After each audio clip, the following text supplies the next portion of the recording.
there's a secret here. I almost literally just fell while I'm trying to sit on this chair in the One King West in Toronto, Ontario. Look at where I am. It's kind of messy, yeah? Let's see the outlook of the buildings and that.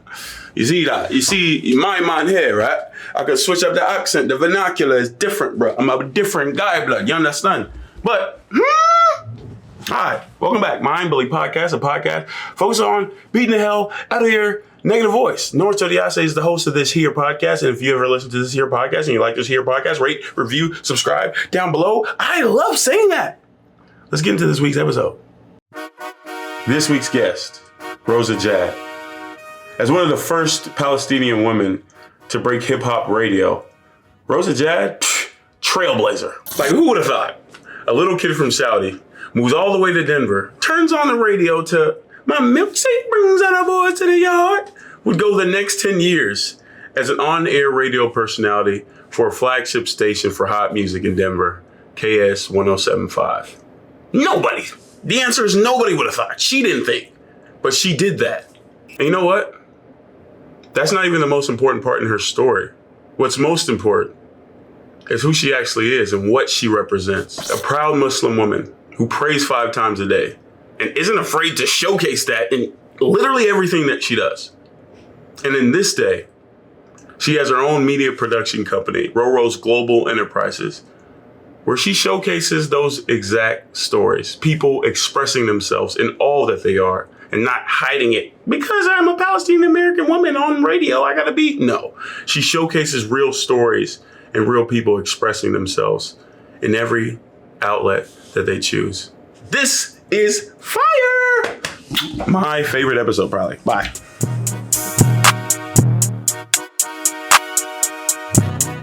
How are you, by the way? What were you up to? Where were you at? Where were you flying from? What the heck? I play in, I play in the NBA G League. So we had... What? Yeah. That's lit as fuck. I was trying to figure out, oh my God, that's legit. And the G League go crazy. G League go crazy. Y'all motherfuckers be putting in work. Y'all are like, what's it called?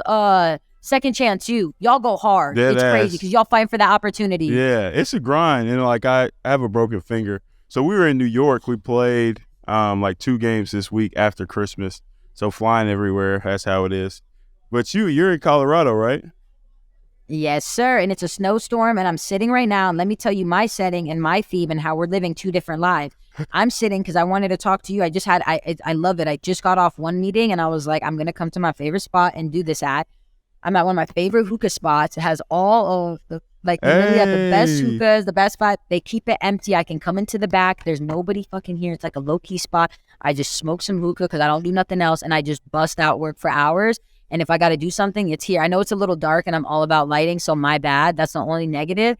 But it's just and I even tell her to turn the music down. I'm like this. But I was like, if you want the real me, it's usually sitting in this hookah. So I was like, let me be my truest self. Nah, dead ass want the real you. I think just jumping in, you literally, Rosa Jad, literally, somebody I wanted to speak with, to be on the podcast because of who you are. You're a radio personality, but much more than just that. A person, a trailblazer, someone that when I watch your videos, when I listen to an interview, it's like you're... While I'm hitting the hookah, I'm a trailblazer? Yes. Literally the energy is infectious, your spirit. Literally, I think how I discovered you, I would say, and I showed people. Yeah, how though? Really, how? I love Afrobeats, right? And when I like an artist, I legit, if I like an artist, I need to know. The only artist I'm listening to, and I got to watch every interview and where that. Exactly. Who was your artist? Who was it? Burna Boy, but I think I listened to one of your, who was it? CK? And I was like, wait. Yeah. I said, who the hell is this girl? I didn't even care about CK. I was just like, nah, her energy is different. So I'm like, and I had a podcast. I'm starting a podcast at that time. So I'm like, oh, I like her style. So I had to be like, okay, I love what you're doing. I hit you up and the rest is history. Alhamdulillah, alhamdulillah. That's so crazy Rosa, you're saying that. Welcome to the Mind Bully Podcast. I also clap too. We out here, baby. Mind Bully Podcast. What's up? Nah, literally, to be frank, I admire you, honestly. You're unapologetic. And I think it's rare to have somebody genuine and honest in their own skin. Okay, I'm Muslim. I'm this. And all of this can be in one package that is still me and still cool and still like these things. So I think it's super dope.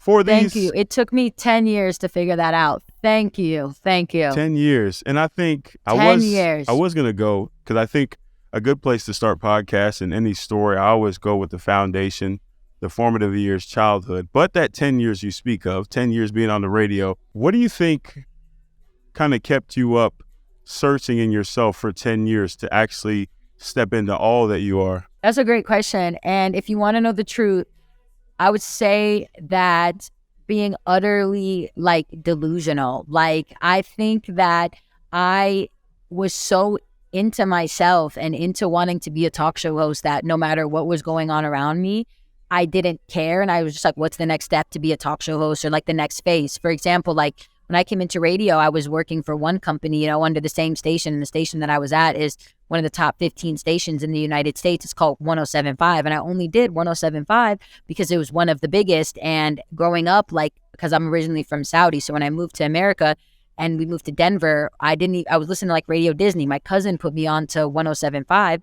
And it was hip hop, and we weren't allowed to listen to that at the time. And that station I had no idea how big it was. It's like the Hot 97 of I believe, like the Western region of like that suburbial Denver, New Mexico, Utah, all of those stuff. So it was a big station, and they had their 22nd Summer Jam, and Hot 97s had their 23rd. So I knew they were big. And every year you'd call trying to get Summer Jam tickets, and the biggest artists would come. And we had this morning show, and they were on there for 10 years. So radio is real. For you to get on air, someone has to die. It's like Congress.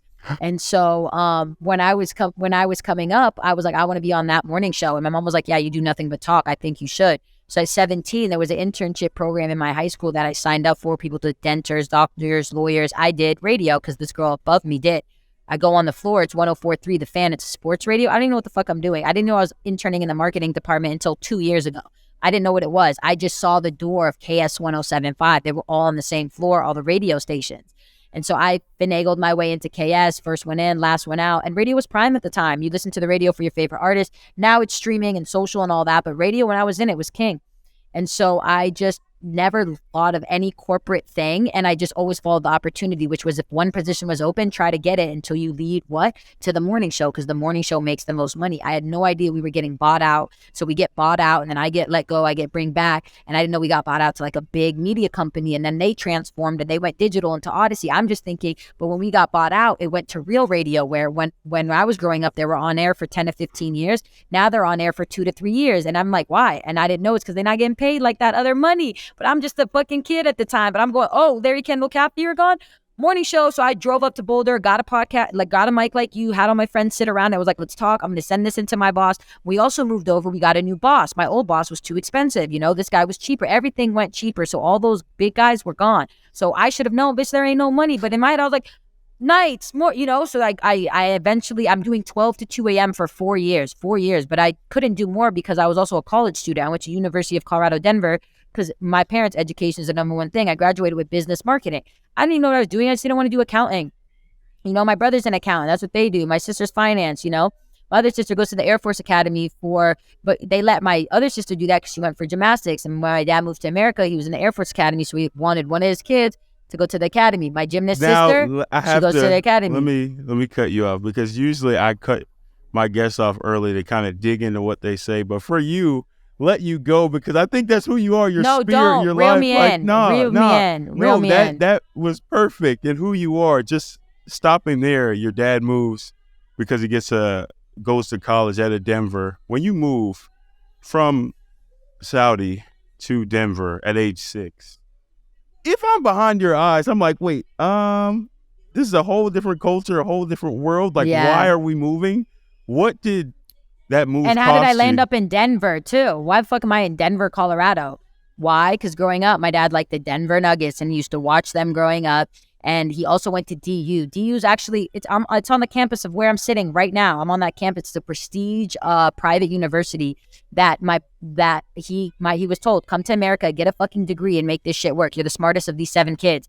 He came to Denver because one of our other cousins lived in Denver, randomly in Denver, and he liked the Nuggets, and DU was here. He goes to DU. He's traveling back and forth to see his family in Saudi. He meets my mom there. They get married, whatever. He goes, great, I'm moving you out here to America with these kids, with these whatever. That's what happened.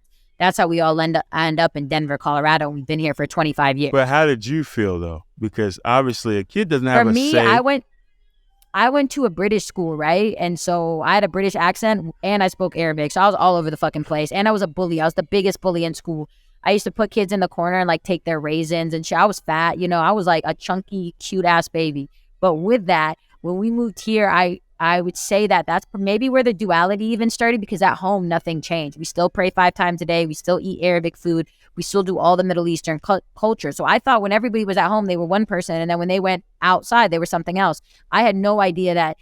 And also we were raised American too. My parents put us in sports. We were always in sports, always active, always whatever, because they wanted us to learn that discipline and they wanted us to meet American. At the end of the day, America's a great country with great opportunity. And I think my mom saw that and she kept making us do all of these things and telling us to pursue what we wanted and saying she came to America for a better life. So no matter how whack America is, it's still better than a lot of, I could never be a radio personality doing what I'm doing, maybe where I was at geographically if I never moved, you know? So everything happens for a reason, but we were raised American. Like I was raised pretty American. So I'm that exact split dual where I go home and I pray and I also leave the house and I show my stomach. I don't know what the fuck it means. I think everything that you've kind of shared is beautiful and it's coming from a place of hindsight. But before that, when you're in it and you're saying that you're a bully now, at the time, before you moved, did you recognize that who you were wasn't actually who you wanted to be? Like, what were kind of the symptoms of you being a bully? Like, how did you act within yourselves? And not only that, but I think I was just, again, I think it goes to the delusion. Like I still think the whole world revolves around me. And when I want something, it goes. And I think that's why now I have a talk show and it's a whole play up on me. And there's a 3D character and there's this and Rose is bigger than life. And I drive a Lamborghini. Why? To prove the facade and the ego and the mainstream media. But then to also prove the duality of like, I'm a beautiful Muslim woman. I pray first. That's all that matters. That's all that I do. That's all that I whatever, you know? But I think when I was younger, I didn't understand that yet. I was just, you know, you're young and you go, you know? But now I'm like, okay, don't pop off, I guess. When you say prove, I kind of resonate with that. I can get that, like prove. Because for me, at an early age, I felt like I had to prove because I was suppressing some emotions and some feeling of insignificance of when I was younger, I was sexually assaulted. So I felt like I had to do more to prove that kind of significance. When you say prove, who are you proving it to? I think, if you want to know the truth, the subliminal old regime. You know, the subliminal old regime that people are supposed to be a certain way or act a certain way or be a certain way or get married at a certain age or do whatever. And that's the only way happiness is formed. And like, it's a regime that's just so pressed on people that makes absolutely no sense, because I'm seeing it live out through my friends that are these ages that are just aren't happy, but they're following the regime. So I'm trying to, I guess, prove to the they, or prove to the corporate, or prove to what it once was that like, it's no longer this way. And here's multiple examples of that through me, through my guests, through these shows and through these conversations, through you even saying that a grown Black man saying on camera that he was sexually assaulted is something that would never be said 5 years ago or 6 years ago, you know? So it's proving that we're all sick of the old regime. We all want new, but also we don't not love the old regime. It's lit, it's discipline, it's culture, it's, you know, it's structure. I love that shit. It's blending the two. It's having respect for the both. So I'm going to prove that I've been doing this, but also like, yo, I fuck with you. Like, it's not that serious. Yeah. I what you said is literally my whole life. I think saying that it's recognizing you. I did read where you said, I kind of get mad at my younger self to one, why? And I kind of have a realization now of why, but if I am asking you that question, why would you, well, let me just say, because I think we're both fluid and I'm going out. I'm literally processing it myself, and correct me if I'm wrong. Okay, a girl comes from Saudi. She tries to fit in and find her community in all these different things. And now she's acting like she's from Denver, and that actually does her wrong because she doesn't get to express herself in all that she is. And yes, her values in her family home is beautiful, but she can also mend and put them both together, who she's actually becoming in Denver. So when you say and highlight Denver too. Just like Issa Rae highlighted Complex, just like Jimmy Fallon highlights New York, I highlight Denver. You know what I mean? I am Denver. I've been here for 12 years stuck because there was nothing else to do. So I am Denver, just like I am Muslim, just like you're correct. You can be all of these things, but it took me 10 years to figure that out. And that's why, because I was still playing in the old regime, trying to act like it made me happy. It didn't. What the fuck? Like, that doesn't make sense. Like, why am I going to say I don't like sports? Because girls shouldn't like sports. They should only like fashion. What the fuck? I guess when you say that, it almost brings up in my head, and I can picture one of those times.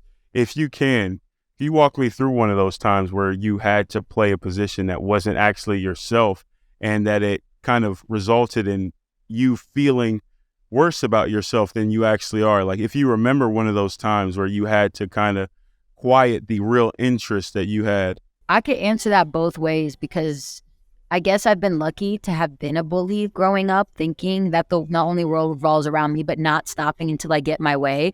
So like when I entered my positions, or when I entered anybody or met anybody, I immediately presented as, yo, I'm Muslim, I do this. This is who I am. Like, we're not compromising. So like if I'm on a girls trip and it's New Year's Eve and we're all about to get ready to go out, they all know to turn the music off for 5 minutes at 9:05, because Rose is going to go to the back to pray, and then she's going to come out. So like I've never suppressed like that, and who my true self is prayer. So I don't do that a lot, but I would say that there was a lot of unauthentic moments I had while I was at the radio, saying or doing things that I like sometimes like towards the end of it, like I didn't like to play DaBaby on the radio, and I didn't like to give that platform, even though he's on my show and he was on my old show or whatever. But after he said, I was just like, he was still being played, and I didn't agree with that. Now, I don't know if that was, I think that was suppressing everybody in the building. None of us wanted to do that, but it's things like that like, I guess I've had to suppress certain things for mainstream media sometimes, because that was the regime. But honestly, nothing too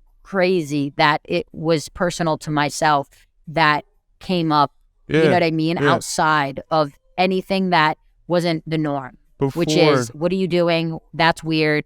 That's all normal. Going before, I guess before music, when you're in that car with your mom and let's say your cousin, you're driving and you're listening to 107.5, and my milkshake brings out a voice to the yard. That comes on. Hey, that was the song. Yeah, that is in my mom's minivan. I was like, yo, what the fuck? Hey, slap that. Hey, yeah. Not like that. What did that give you? Because if I'm you, and obviously I'm Nigerian, so culture and real religious background as well, and turn that off. My mom was like, no, we're not listening to that. What did that She was like, what the fuck is it? I just remember when that beat hit and I heard that girl and that man, I was like, what the fuck? Like, this is cool. This is fun. This is hip. This is giving me life. Like, I'm trying to move around, and I love music. Music is truly my core. Like, it just is. I listen to music all day, every day. My friend, and a lot of why my life changed this year is my friend showed me a playlist called Out of Office on January 7th. And I started listening to it, and from there it was an all Afro beats playlist. And you have to remember, I'm not from Africa, right? I don't know these people. Does it look like I know how to fucking pronounce Sak or this? And that's just me being honest. But it was, she played, I would just go for the songs, right? And I could be cool with her on some I would be like, bitch, I don't know what this name is. There wasn't judgment. So I was just going in there for the music, and it was life changing. I'm talking Burna Boy's Dior. I'm talking Ada Kool-Aid's Okay. I'm talking WizKid's Jam, Electric. I'm talking new artists, KDR, whatever, with You. I'm talking Rema's Calm Down. This is the first time I'm hearing these, and I'm just going, what the fuck? And I'm a genuine fan of this. I'm also going, I'm just a fan of music. Like, if the Middle East was producing music to that quality, I would have done that. Nobody is producing music the way Afro artists are right now. Global, international, with the quality, with the music videos. Yes, for you, do that. What do you think music does for you internally? Like, I get all these things and what you like, your interests. And so what that playlist did for me is I was obsessed with it. I'm talking, I listened all day, every day. So I stopped. I never really listened to a lot of the radio while I was on it. It was just the same music kind. But it was cool. I loved it. Like, I love the songs. I love Drake. I love The Weeknd. But I still don't want to hear the one Weeknd song 6 times every 4 hours. And that's not a bad thing. I'm in the office. I'm working. I got to be in there. I got to hear it to make sure that the radio's on and the levels are right. So like, you're always, it's like eating McDonald's every day for 10, And so when I heard this playlist, she jokes because the title of the playlist of, I gave this to my friend and it said it lifted her depression. It 100% did. I would listen to these songs and I would pretend like I was a Shaka. I would pretend like I was Burna Boy, and it just gave me life. And so then when she ends up going over to work for Empire, which has the biggest Afrobeats artists on there, and she's teaching me about Playboy and whatever, my mind is changing. I'm thinking bigger than Denver. I'm now learning about these artists, and it's all through music. It's all right now. Like before I write a script for my show, I go watch a Shaka and Burna Boy Zumba video, and I envision myself that I'm those people, and then I go watch their interviews, and they just want to promote positivity, inclusivity, religion, who they really are. That's not coming from the hip hop community in America. You know what I mean? It's bitches and girls, which is fine. But like now I got to change my course of music, which then changed my course of life, which then allowed me to create a talk show and a global platform with Afrobeats artists, Saudi Arabia artists, you know what I mean? Egyptian artists, Canadian artists. And it was all from that one playlist of music. It's so interesting for me to just listen to hear how passionate you are about music and the different playlists and the different people. But there is something. And do you want to know something? Go ahead. Do you want to know something? That Ashake's Peace Be Upon You is now my intro song to my new talk show, because he's saying Assalamu alaikum, bringing two cultures together. So I don't have to be Arab and I'm just breaking through the American culture. We're all minorities breaking through other cultures. I'm also breaking through this culture and he's breaking through that. It's an example of we're all cross-culturing through what? Music. Music is the core of the world. Yeah, like that song is like one of my favorite songs. But to go back, like everything, how passionate you are. What, in the beginning? And how your passion and everything that you speak about music. The only thing that I would kind of think is interesting and I disagree with, but it's this. It's not the music. I think it's the self-expression. It's the outlet of self-expression. For you as a kid coming over here, feeling like you had to fit in, and almost like impress other groups. But now you listen to music and it makes you feel something. Like music is an art, it's self-expression. It's also other groups saying, I'm underrepresented too. This is how I feel. But also us also saying the same things like you date and I date, and us seeing our similarities and our differences and our whatever through all of our self-expressions. Mine is through a talk show. Yours is through music. Someone's could be through sports. It's all self-expression. You're correct, actually. I love that.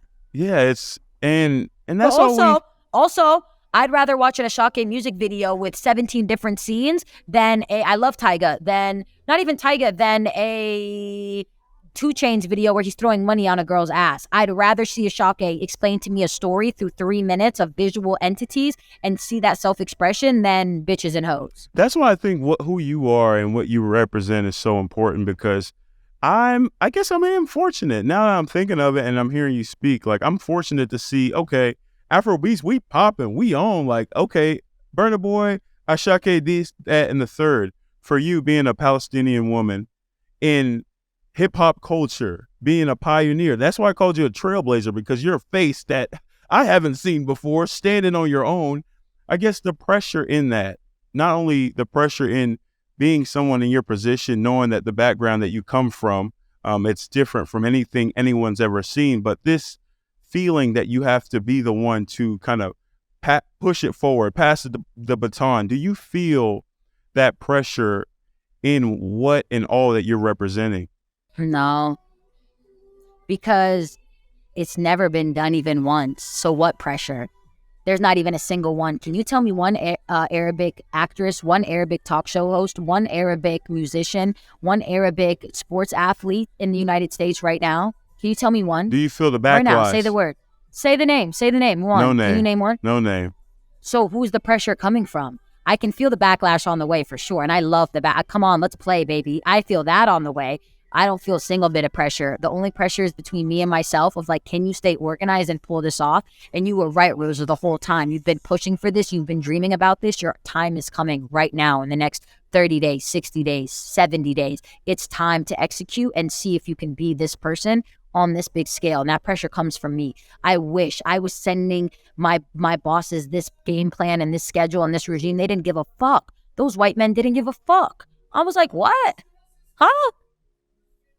I've been saying this. So they just didn't care. I thought it was whack. It was a whack idea. Before then, where does this drive come from? Because when you're ending high school and you're at an opportunity to where you get an internship and you're literally alone, standing on your own, no representation, where you're literally doing the 12 to 2s, the struggle, and you're watching all your friends at Boulder turn up, party, and you're back home and you're crying and you're in tears. Walk me through that time. Bro, and guess what? I feel the same way right now. I'm sitting in Denver. All my friends have these big jobs and I'm sacrificing everything. I get it now. It's just sacrifice. At 17, I looked at my mom and I said, I want to be the first talk show host like Ellen DeGeneres. I've always thought that. I maybe suppressed it along the years because I thought it was stupid and talk show hosts aren't cool anymore and it's outdated. But what the fuck? Like, I've always, Chelsea Handler and these talk show hosts. So it's like, I've always wanted to do this and believe this at age 17. And I just knew, I was like, there's going to be nobody. I'm going to try. And I thought it was just fake fun trying. A fun game. It's not real. I thought when I'd stop radio, I'm going to get a corporate career, marketing, whatever. And then I'll come back to real world. And my parents would always go try this. It was always just like the real world to a foreign family is school, education, 401k, you know what I mean? Like getting your paycheck every 2 weeks. And that's, you know what I mean? Like that's what radio kind of was, but it was still a game. No one ever took it seriously. My paychecks, none of that shit, I thought about a couple months ago, I was done with it all and I was going to go get a marketing job and that was fun. Then I got the opportunity to create my own business and my own company, then create a talk show and then build a network of talk shows and also distribute it in 2 languages. Wait, 2 weeks ago. 2 weeks ago. No, in April. Okay, I quit my job at the radio. After 10 years at the radio, you almost thought about doing something else. The talent, the person. Yeah, I was like, what the fuck? I was like, this is so stupid. All my friends were like, what the, yeah.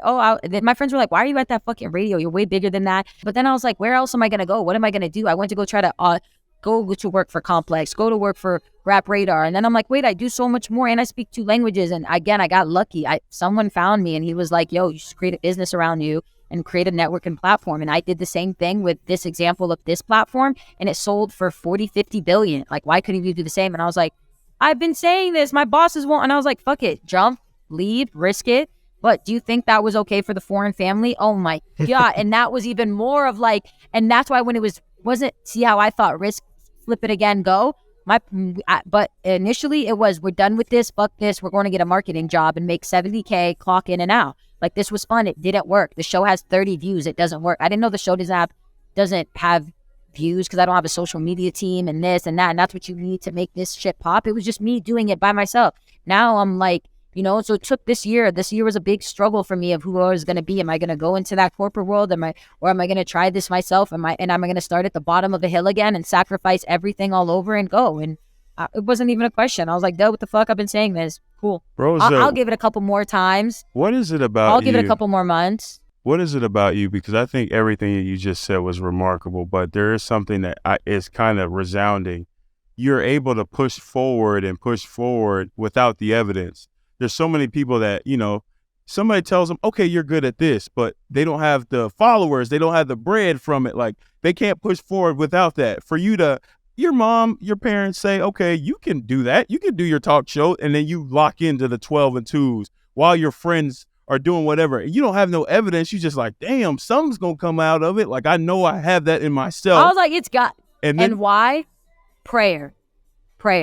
I pray only through prayer. This is all prayer. This is all Islam. I said, if I'm not going to do this, I don't see anybody else's life I want. I'll go work at an Islamic school and learn how to be a teacher.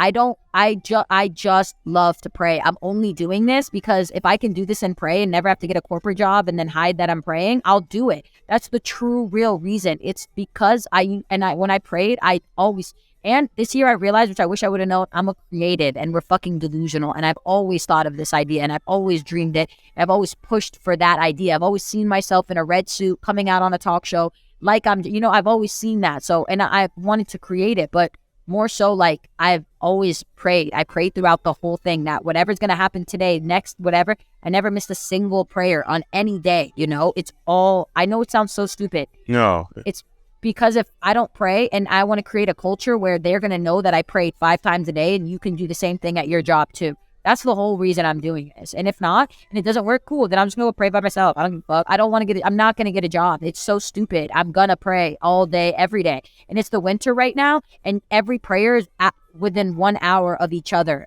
You got to pray like 5. It's a lot of work. So how could you have a job? And also you can, but it's like, how blessed am I that now I create my hours that like I can base them around prayer. I wake up every day and base my day around prayer. I don't wake up and then go about my job and then fit prayer into it.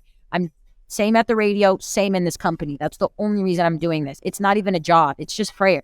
You're like a force. Like I have no words because I think I definitely resonate with that, connecting with a source to kind of get you through the unsaid, the unspoken, the things that people around you don't understand. It's like, without me, it's literally God powering me through. I don't know how to do this. But being Muslim, prayer creates structure. You pray 5 times a day. So whether I was at the radio station or whether I started my own company, I still woke up at 5 or 4 a.m. to do that prayer. I'm not lazy. I don't sleep in. The prayer created my structure. The prayer created who I am, my discipline, my work ethic. You think when I'm falling asleep and I don't want to pray that last prayer, I'm going to fall asleep or go pray. If I can wake up every morning and stick my foot in a sink at 5 a.m., you think I can answer back my boss an email? Like this, you know what I mean? When did you really really figure that out? Because I think those that are growing up in these religious backgrounds, they know, okay, it's almost like this is what we do as a family. But for you, your experience is totally different. It's almost like you need a one-on-one personal experience in your life where I couldn't do this without a higher source. Could you take me and walk me through something that you experienced that made you, okay, like I need God? That if I miss a prayer, I get direct karma. That like if I miss a prayer, then I get a speeding ticket that hour. If I miss a prayer, then I'm supposed to get on the phone with you. Wi-Fi didn't work. It didn't work out. If I don't pray, I get direct karma and I get direct punishment. So I have to pray 5 times a day or my day will not go according to plan.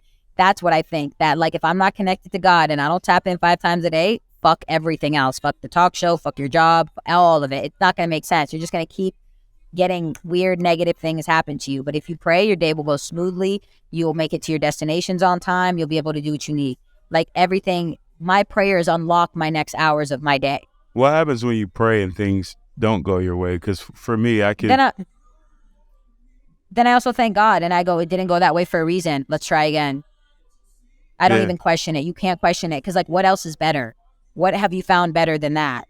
Like, is there another routine you do? Is there another outlet? You go talk to your parents. You go talk to your friend. Fuck no. What are they going to do about it? They're going to fix your boo-boo in your head? Only God is. How are they, though, with your parents and your community? Kind of, the other side. What you're displaying, right? And I think it's big for me to even think of this right now because it's like being on the radio, the pressure of that, whether you notice it or realize it or not, you're somebody's relief every day. You can't go to nobody, but they come to you. They come to you for, that relief, that comedic relief. Oh, she does this. Oh, she does that. Feeling in those times of, okay, I'm not having the greatest day. I've been praying. It's not the greatest day. Then I got to switch on and get on air and talk about some BS like the baby that I don't really care about. Right. You're saying my words exactly. What does that feel like? That's when I realized that everything in life is a job. Not everything is fun all the time. That's why I thought, is this always fun? It's not always fun, like your passion's not always fun. You got to get up and do that shit even when you don't feel like it. And that's the discipline, A, but then also B, there was days where, it fucked me up, especially during COVID. I was on air 7 days a week, up to 10 hours a day. And I was like going through COVID, just like any normal young girl was, like scared or this. I remember I was going through a breakup too. And it just was, and every day I went on air, it's Rosa, and if you want Summer Jam, like it was just, look, I can just do it, And I think that's just what it comes being an entertainer. You signed up for it, and it's a part of the game. And then sometimes you have days where just they're so bad that you just call and you have to. I got lucky that I had a really great boss, and he was just like, listen, my job is to guide you to be exactly who you are and just keep you in the rails. The second you say something too off course, I'll just pull you in. But he's like, I got lucky. He's like, you'll be successful. And he kept always trying to push for me to be more myself and be more whatever. And on the days that I think for a while I would just push through it when I maybe shouldn't have. And I should have taken the time off, but I didn't know better because I was a kid. And I thought if I'm not doing this show, someone's going to do it and they'll get my opportunity because that's how I got mine. And that's someone younger, prettier, whatever. And that pushed me through some of it. And then other times, like, I just would be on air. Like, I remember I used to be crying on air because I remember like a family situation happened. And then I would put the phone down. I'd be like, KS1075, all right, in 10 minutes, we're gonna, okay, Mom. And my friends would be like, what the fuck? And I'm like, what do you mean? I'm just at work. And everybody was like, I used to do that for like 10, and be like, what the fuck? I'm like, duh. But then a lot changed for me when I went on Family Feud and I saw Steve Harvey.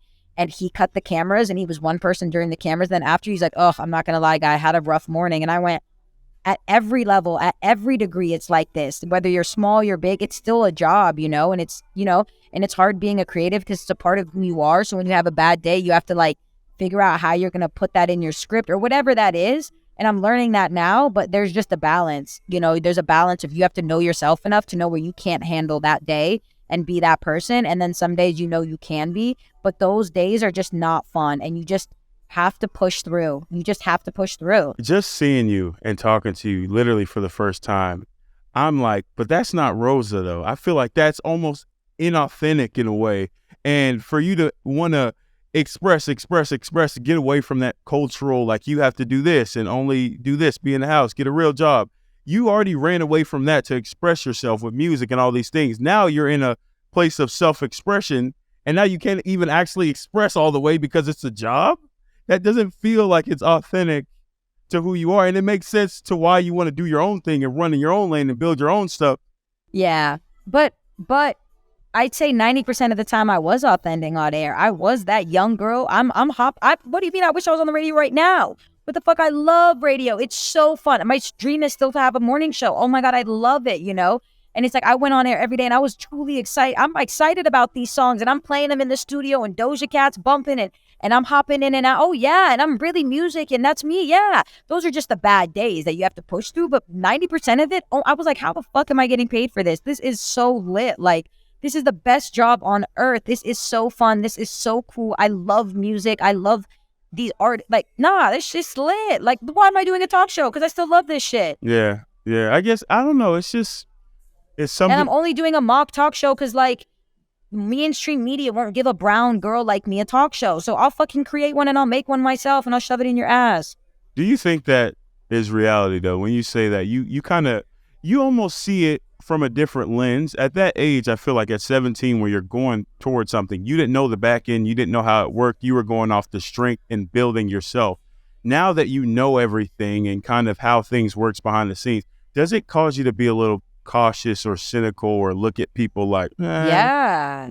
Maybe not even people, just my life. I'm like, am I signing myself up for this? I know this industry. I know who's in it. I know the good. I know the bad. I know how long this is going to take. I know how hard it is. I know how it works. Am I willing to sign myself up for this? This is what I always say, and it's entertainment. Like, you know what you signed up for when you signed your name on the dotted line. I know when I signed up in 17 that I was signing my life away and I was going to sacrifice and I was going to go for it. Just like I'm signing again to myself of like, we're going to sacrifice everything and we're going to go for it. And like, you know what I mean? So it's just like, you have to know that, but also you have to know the industry that you're in. You know what I mean? You have to know if you're willing to put up with what is going to happen. And now that I know the ins and outs of it, I'm willing to put up with this. I want to be in this industry. I do look at some people weird. I do look at some people as good. I do whatever. Yes. And I believe I can do this because of my knowledge and how many people I know in this industry and what I've learned, the good and bad. And I'm willing to once again sign my name and sell my soul and play this game. It's still a game. It's media. It's facade. It's fun. Why? You can't control everything. Why though? Why are mainstream media? No, why are you playing the game? I've listened and because I can't. Because I always say you have to play the game to win the game to change the game. I want to change the game to show them at the end of all of this that, look, a little Middle Eastern girl did this and she prayed the whole time, you crazy people. You know what I mean? Like, you know what I mean? Like, look at her. Now she's changing the game and now all media is positive and now everybody's this and you can be who you are. And I got to restart and play the game all over again to once again win it, to change it. By the time I got at the end of my career at the radio station, they were saying Ramadan Mubarak and Eid Mubarak in sweepers at the biggest hip hop station. What do you mean? You know what I mean? What do you need? What do you need? I'm going to push my agenda. That's kind of what I'm hitting at, right? Like, it's from to this point, you kind of be like, me, I got to do this. I got to do this for me. I work. for me, I don't see it like that at all. And sometimes the best mirror of seeing yourself is through somebody else. It takes somebody else to tell you what you are and the traits that you have. You're doing this for little girls like you, not even little girls, cultures, different people that aren't in this system. It's like, it's bigger than my experience. I'm just a vessel to show like, and yeah, I just got lucky. I got placed. My best friends are supermodels.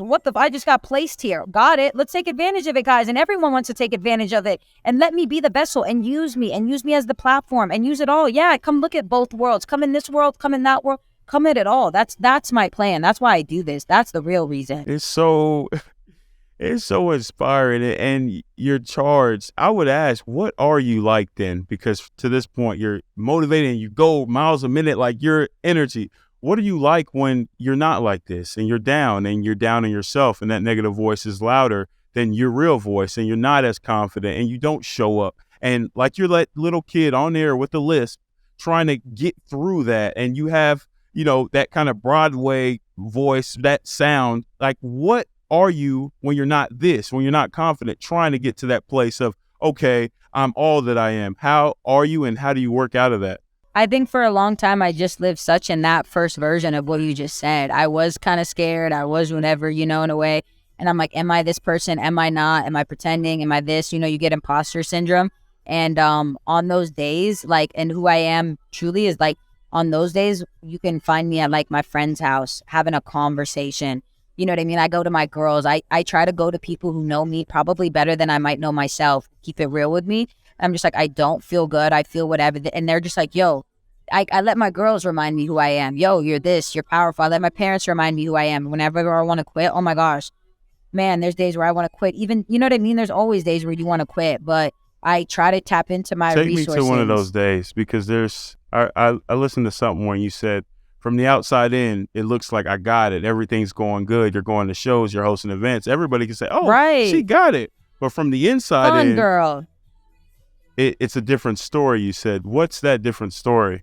Yeah, the different story is, am what I'm doing is correct? You know what I mean? That's what I'm asking myself every single day. Is what I'm doing okay? Is what I'm doing culturally representative? Is what I'm doing right? Is what I'm doing going to embarrass my family or my whatever? You know what I mean? Like that. Those thoughts run through my head every single day. You know what I mean? And those are the thoughts that I have to break through every day by myself to be able to continue to do this. And some days, yeah, of course, those thoughts win, and those are the days I go to the hot springs and I just stand there and I just let hot water absorb me.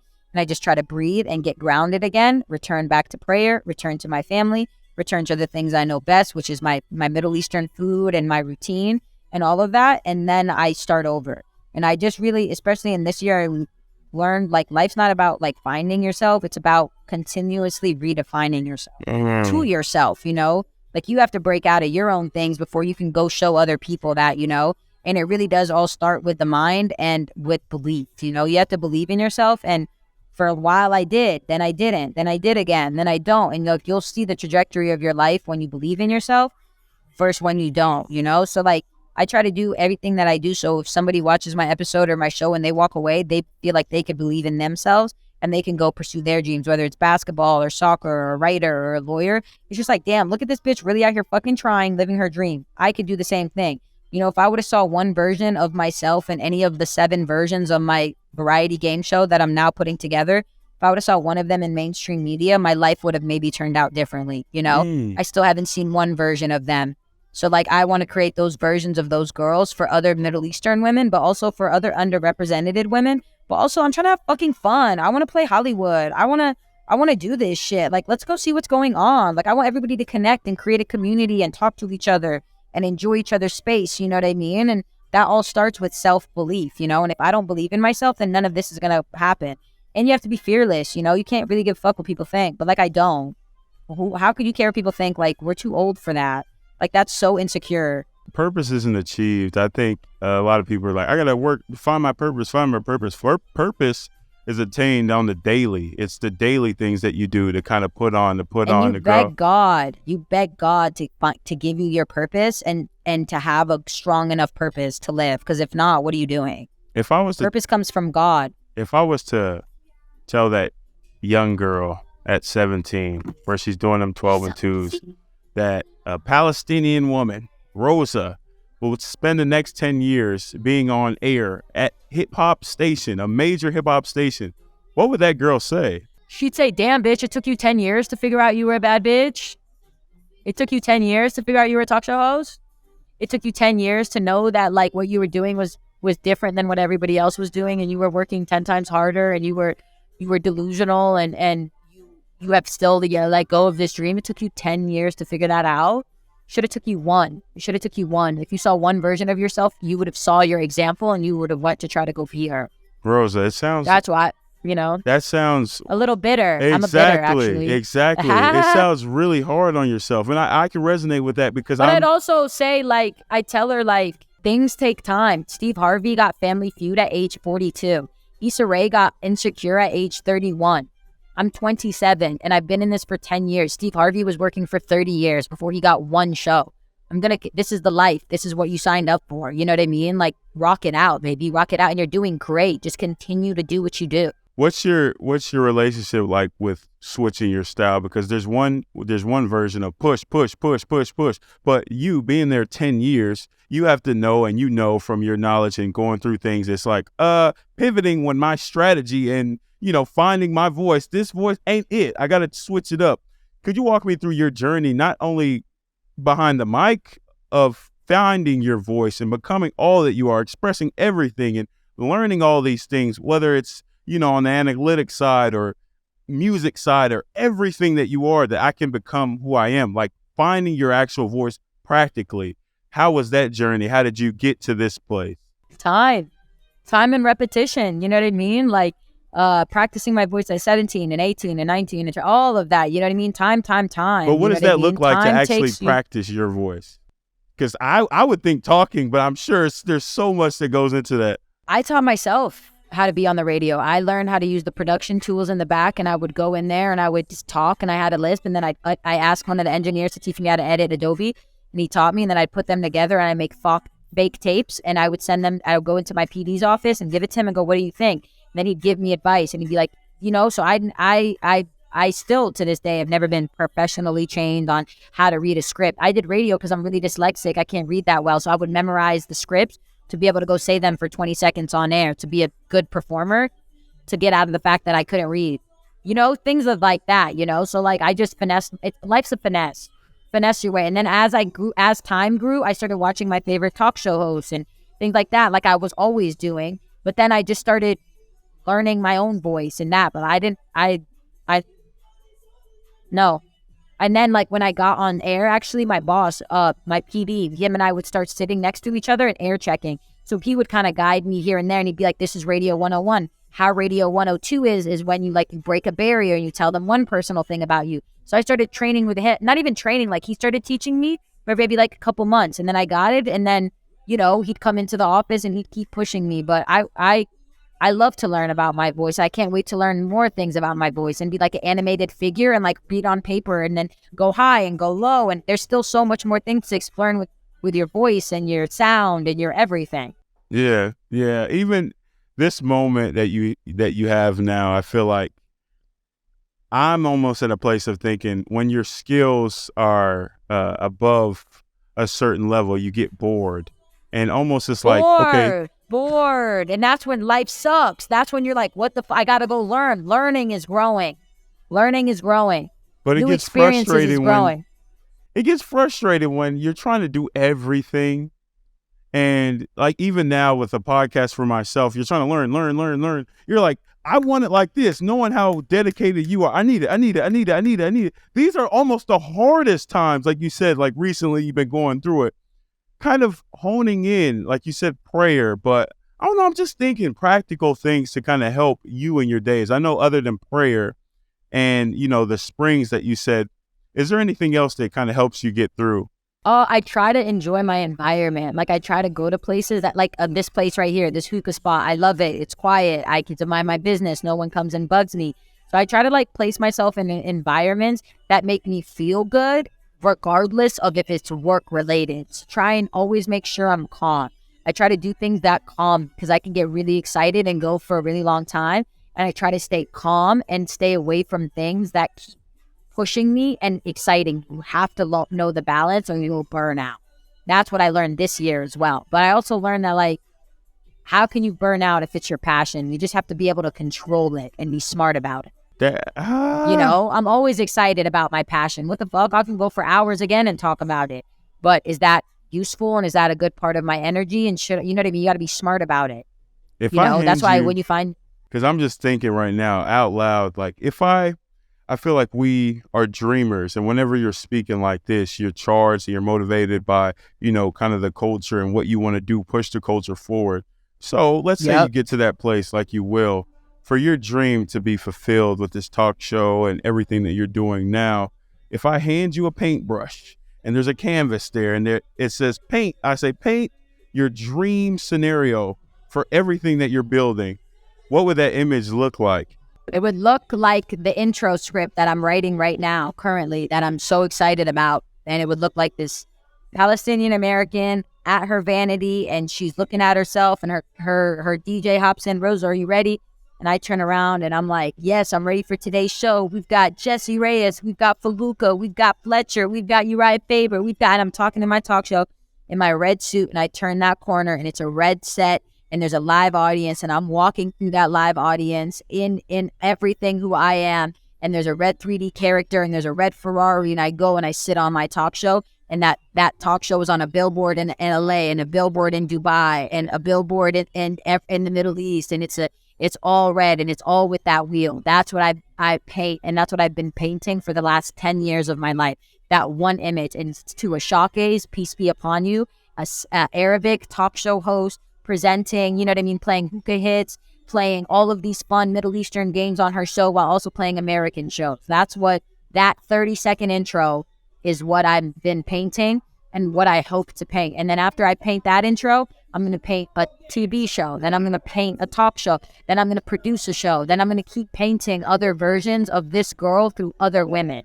That's what I envision for my future in the next 5 to 10 years, to keep painting just other people living their dreams out. Let's say, okay, through prayer only, prayer and hard work. Let's say I'm holding this pen right now. It's an ink pen, Papermate. Let's say this is a paintbrush. For me to hand you this pen, let's say it's a paintbrush, and to paint that out, what has to happen, like the practical steps that have to happen for you to actually have the opportunity to draw and paint out that for your vision, your I love goal? these questions, by the way. I love these questions. It's for me and my number one guy, Brandon, to stay on the same page. It's for me and my graphics guy, Armando, to package this thing up correctly and wake up every day and get on those calls. It's for me to look at every single edit and see if it's okay and give it to my mom and see if it's whatever. It's for me to go out there and get dressed and shoot the show. It's for me and Spencer on Monday to put the inserts in the wheel to make sure the Relax Mirror segment looks like it's to do the fucking work. Everything in life is about hard work and how much you're willing to work. And I have to work hard every single day, stay disciplined and stay organized to make that red soup come to life and that red girl and that red boss happen. So I have to go it every day and work at it. I love that. And work at it. Man, I'm not gonna lie, you're awesome. It's been tough because I have one page, I have 2 pages, I have 3 pages. You're so dope. And my gosh, I have the same for my people. I have multiple pages for interviews. You're the best. That's how it should be. And you were saying things that because you watched that 9 video, when you said, I even forgot when you were like that young Middle Eastern girl, I was like, wait, that's me. And like, that brings me to life. So you're a great interviewer, a great podcaster. Thanks for keeping me on track, but also like thanks for caring and watching, and like that people don't do that anymore, you know, so that means a lot. That's super cool. I do the same thing with my notes and my people. Rosa, I'm telling you, I have way more in like the actual notes, but I showed you because we need it's a part like 2. I showed you literally because your personality it teaches me something, and I'm growing out. I gotta bounce to this, so I'm like, oh shit, like oh when I'm even dealing with that negative voice that comes in my head that says, okay, yeah, what do you do? Exactly. Like right now, it's just like, again, connect with source. I prayed before this. I'm a Christian. I pray. And I'm like, okay, God, I leave it up to you. And whatever comes out of me, you know, I've prepared and I've done the work. When you have that negative voice, and I always ask all my guests this, overcoming their mind bully, that negative voice, when it's you versus your mind bully. Let's say you're in the middle of a ring and you're dueling it out and you're fighting it out. how do you kind of take control of that negative voice, the practical steps that you work to do so?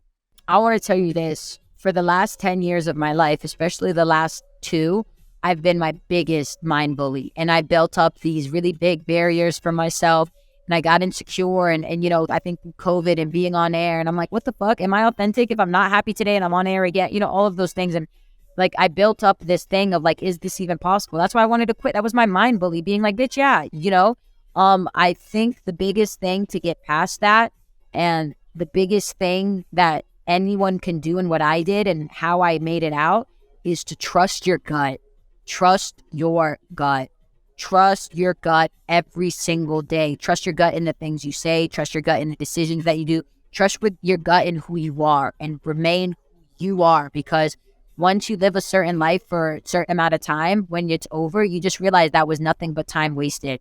No one cares about you. No one cares. No one knows what's in your mind. No one knows those big barriers you built up. None of that. That was all just you. You know what I mean? So you have to be able to trust your gut and push, because nobody cares about you more than yourself. And that's a really sad realization, but a really important realization. So you can be your own warrior and conquer your own mind bully. Because if you don't, trust me, I've looked everywhere. Your parents can't, your friends can't, a relationship can't, drugs can't, nothing can other than yourself. So like, you just have to and my core is really prayer, but it's really whatever someone's core is, to stay there and keep trusting that core. And that's all you can really do. Because if not, it's just time and an illusion that we're in right now, and you realize that when you're unhappy. Trust your gut, trust your core. I think literally, I'm so glad I trusted my core and trusted my gut when I hit you up about this, because I think just your passion, the determination, the drive, kind of the intense focus. It's so rare to have somebody say, nope, this is what I'm doing, this is what I'm on. We gonna go, and have that, and not be jaded by the things that she sees. Like when you watch your stuff, that Rosa Risky's rotation, I see like energy, life, like bringing that. You sound like so driven, and people listening will be like, damn, she a drill sergeant. No, when you guys listen and you watch her material, it's like life, fun, love. It's like, thank you so much. Alhamdulillah. No, I think it's cool, for real. So I'm honestly honored to have you on the Mind Bully podcast. I'm honored to have you. Thank you so much for having me. Way to keep us on track and keep that an hour. You're fire. Because I was like, how am I going to tell my story and whatever? But I'm really appreciative of you, and I can't wait for us to tap back in 6 months and then a year and keep doing it and see how far we both grow. You know what I mean? That's super cool. And I'm honored to be on this platform. Got to love. Thank you. Thank you so much for tuning into this episode with this great guest. If you liked anything that you heard, any content out of this very episode, do me a favor. The link's below. I always wanted to do that as well. Subscribe, comment, tell me what you thought about the episode, and share what you would like to hear on this platform in the further episodes. More to come as we climb. Beat the hell out of your negative voice. For more, subscribe, rate, and review. Thank you so much. It means more than you could know for you to watch this episode. Peace and love. Boom.